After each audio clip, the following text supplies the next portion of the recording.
పాలకొల్లులో చంద్రబాబుకు రెండో రోజు కూడా నిరసన సెగ తగిలింది. ఉండి సిట్టింగ్ ఎమ్మెల్యే మంతెన రామరాజును పక్కన పెట్టడంపై ఆగ్రహం పెళ్లుబుకుతోంది.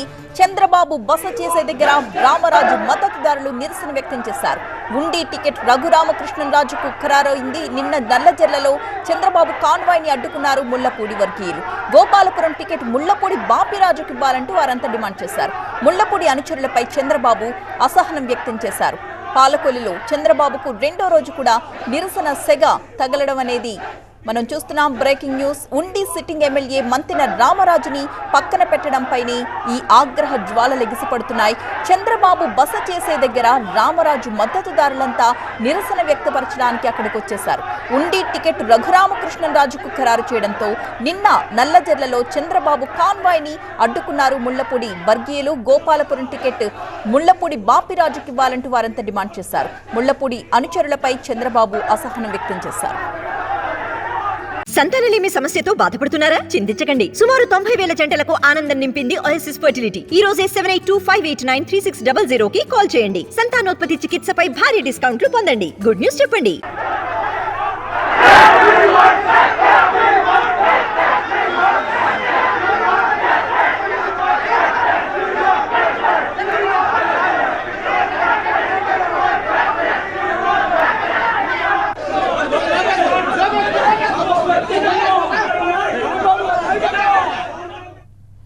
పూర్తి సమాచారం అందించడానికి మా ప్రతినిధి రవి లైవ్ లో సిద్ధంగా ఉన్నారు. రవి, ప్రస్తుతం అక్కడ సిచ్యువేషన్ ఏ విధంగా ఉంది?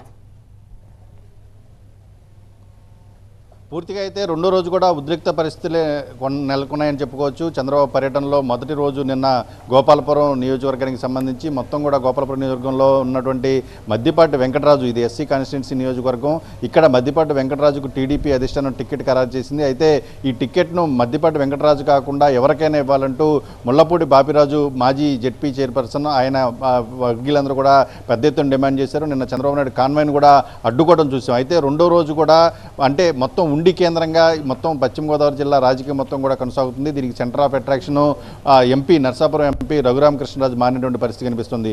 రఘురామకృష్ణరాజుని ఎక్కడ అకామిడేట్ చేస్తారు, ఎక్కడ అకామిడేట్ చేయబోతుంది, ఏ పార్టీ నుంచి రఘురామకృష్ణరాజు పోటీ చేస్తారనేది ఊహాగానాలు పెద్ద ఎత్తున వెల్లువెత్తున్న నేపథ్యంలో రఘురామకృష్ణరాజు నిన్న ఆసక్తికరంగా నల్లజర్లలో చంద్రబాబు నాయుడిని కలుసుకుని వాళ్ళిద్దరూ కూడా మంతనాలు జరిపారు. ఆ తర్వాత నిన్న సాయంత్రం పాలకొల్లు నియోజకవర్గంలో జరిగినటువంటి ప్రజాగలం సభలో చంద్రబాబు నాయుడు సమక్షంలో రఘురామకృష్ణరాజు తెలుగుదేశం పార్టీలో చేరారు. అయితే ఇదే సందర్భంలో ఆయనకి ఎక్కడి నుంచి పోటీ చేసే అవకాశం కల్పిస్తారనేది పెద్ద ఎత్తున చర్చ జరిగిన సందర్భంలో ఈరోజు ఉదయం నుంచి కూడా రఘురామకృష్ణరాజుకు ఉండి నియోజకవర్గం నుంచి అసెంబ్లీ స్థానాన్ని కేటాయించారంటూ పెద్ద ఎత్తున రఘురామకృష్ణరాజు వర్గీయులు మొత్తం కూడా ప్రచారం చేస్తున్న నేపథ్యం కనిపించింది. ఈ నేపథ్యంలోనే ఈరోజు చంద్రబాబు నాయుడు నర్సాపురం పార్లమెంటుకు సంబంధించి అన్ని 7 అసెంబ్లీ నియోజకవర్గాలకు సంబంధించిన అభ్యర్థులందరితోటి, ముఖ్య నాయకులందరితోటి, జనసేన అదేవిధంగా బీజేపీ, టీడీపీ ముఖ్య నాయకులందరితో కూడా సమావేశం నిర్వహించారు. ఈ సందర్భంగా ఉండి నుంచి పెద్ద ఎత్తున కార్యకర్తలు ఏదైతే సిట్టింగ్ ఎమ్మెల్యే రామరాజు ఉన్నాడో రామరాజుకు సంబంధించిన మద్దతుదారులందరూ కూడా పెద్ద ఎత్తున అక్కడికి చేరుకొని రామరాజుకి టికెట్ మార్చడానికి వ్యతిరేకంగా కూడా నిరసనలు తెలియజేసిన పరిస్థితి కనిపించింది. సమావేశం తర్వాత కాన్వాయ్లో భోజనానికి వెళ్లేందుకు చంద్రబాబు నాయుడు కాన్వాయ్ కోసం బయటికి రాగానే కారెక్కుతున్న సందర్భంలోనే పూర్తిగా కూడా కాన్వాయ్ను అడ్డగించి రామరాజుకు న్యాయం చేయాలి, రామరాజుకు ముందుగా మాట ఇచ్చారు కాబట్టి రామరాజుకు న్యాయం చేయాలంటూ పెద్ద ఎత్తున కూడా నిరసనలు పెద్ద ఎత్తున కూడా నినాదాలు చేస్తూ కూడా కాన్వాయ్ని అడ్డుకునే ప్రయత్నం అయితే చేశారు. ఈ నేపథ్యంలోనే పోలీసులు వారందరినీ కూడా పక్కకు నెట్టి చంద్రబాబు నాయుడిని క్షేమంగా కూడా వేరే రూమ్కి తరలించడం జరిగింది. అయితే దీనిపైన రామరాజు వర్గం అయితే మాత్రం రెండో వాదన వినిపిస్తుంది. రామరాజు తనకి ఇప్పటివరకు కూడా టికెట్ ఇవ్వట్లేదని డైరెక్ట్గా కూడా చంద్రబాబు నాయుడు కానీ పార్టీ కానీ చెప్పలేదు. తన పని తాను చూసుకుంటూ పోతానని చెప్పి చేసుకుంటూ పోతానని కూడా రామరాజు చెప్తున్నారు. మరోవైపు చూసుకుంటే రఘురామకృష్ణరాజు వర్గం మాత్రం నిన్న రాత్రి నుంచి కూడా ఉండు నియోజకవర్గంలో పెద్ద ఎత్తున సంబరాలు చేసుకున్న పరిస్థితి, దీపావళి సంబరాలు చేస్తున్న, దీపావళి బాణాసంచా కాలుస్తూ కూడా సంబరాలు చేసుకున్న పరిస్థితి కనిపిస్తుంది. ఖచ్చితంగా ఉండి నియోజకవర్గం నుంచి రఘురామకృష్ణరాజు పోటీ చేస్తారనే ఒక చర్చ అయితే పెద్ద ఎత్తున రఘురామకృష్ణరాజుకు సంబంధించిన వర్గం అయితే లేవనెత్తున్న పరిస్థితి కనిపిస్తుంది. ఉండి నియోజకవర్గం ఖచ్చితంగా అంటే ఉండి నియోజకవర్గం టీడీపీ బలమైన నియోజకవర్గంగా ఉన్న నేపథ్యంలో రఘురామకృష్ణరాజుకు ఉండి నుంచి అవకాశం కల్పిస్తారా, లేదు నర్సాపురం పార్లమెంటుకి అవకాశం కల్పిస్తారని ఒక చర్చ జరిగింది.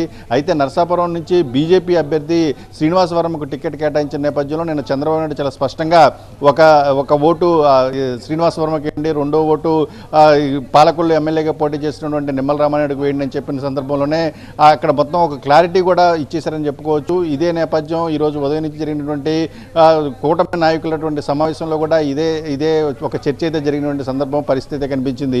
పూర్తిగా కూడా రామరాజు వర్గం అయితే పూర్తిగా కూడా నిరాశ నిస్పృహకు లోనైన పరిస్థితి. రామరాజుకు ఇప్పటికే టికెట్ ప్రకటించారు. 2 సంవత్సరాల క్రితమే సిట్టింగ్ ఎమ్మెల్యేలందరికీ కూడా టీడీపీ టికెట్లు ఇస్తామని చెప్పింది. ఆ మేరకు రామరాజు ప్రచారం కూడా చేసుకున్న సందర్భంలో ఇప్పుడు ఎలా టికెట్ మారుస్తారు, ఇప్పుడు ఎలా అభ్యర్థిని మారుస్తారు అని చెప్పేసి రామరాజు వర్గం మొత్తం కూడా పెద్ద ఎత్తున నిరసనలు తెలియజేస్తున్నారు. ఈ నేపథ్యంలోనే రామరాజు కూడా తన వర్గంతో గదిలో ప్రత్యేకంగా కూడా సమావేశమయ్యారు. ఆ సమావేశం తర్వాత బయటకు వచ్చి తనకైతే పార్టీ ఏ విధమైన సమాచారం లేదు, జరుగుతున్నటువంటి ప్రచారం నేపథ్యంలోనే పూర్తిగా కూడా కార్యకర్తల్లో ఒక ఆందోళన కనిపిస్తుంది, ఆందోళన వ్యక్తమైందని కూడా చెప్పినటువంటి పరిస్థితి కనిపిస్తోంది. మరోవైపు చూసుకుంటే పూర్తిగా ఉండి రాజకీయం మొత్తం కూడా రాజుల చుట్టూ ఏదైతే అక్కడ నరసింహరాజు వైసీపీ నుంచి పోటీ చేస్తున్నారు, రామరాజు ఇప్పటికే ప్రచారం చేస్తున్నారు, రఘురామకృష్ణరాజు ఎంటర్ అయ్యారు. అదేవిధంగా మాజీ ఎమ్మెల్యే శివరామరాజు ఇండిపెండెంట్గా అంటే టీడీపీ నుంచి టికెట్ ఆశించి టికెట్ దక్కకపోవడంతో స్వతంత్ర అభ్యర్థిగా పెద్ద ఎత్తున ప్రచారం చేసుకుంటూ తాను ముందుకు పోతున్న నేపథ్యంలో పూర్తి కూడా ఉండి రాజకీయం మొత్తం కూడా ఒక ఆసక్తికరంగా పరిణామం కూడా మారిందని చెప్పుకోవచ్చు. అయితే ఈ మొత్తం సమస్యను తెలుగుదేశం పార్టీ అధిష్టానం ఎలా డీల్ చేయబోతోంది, ఇప్పుడు టీడీపీ కూటమి అభ్యర్థిగా రఘురామకృష్ణరాజు నిలబడితే మిగిలిన అభ్యర్థులను ఎలా కన్విన్స్ చేస్తారు, ఎవరు డ్రాప్ అవుతారు, ఎవరు ఫైనల్గా సపోర్ట్ చేస్తారనే విషయం కూడా పెద్ద ఎత్తున చర్చనీయాంశంగా మారిన పరిస్థితి. అయితే పూర్తిగా కూడా రెండో రోజు అంటే ఇప్పటికే సమీక్ష సమావేశం తర్వాత చంద్రబాబు నాయుడు భోజన విరామం తీసుకున్నారు కాబట్టి భోజన విరామం తర్వాత ప్రజాగలం యాత్ర ఉమ్మడి పశ్చిమ గోదావరి జిల్లాలో ముగించుకొని ఇక్కడి నుంచి బయలుదేరే పరిస్థితి ఉంది. Right, thank you Ravi.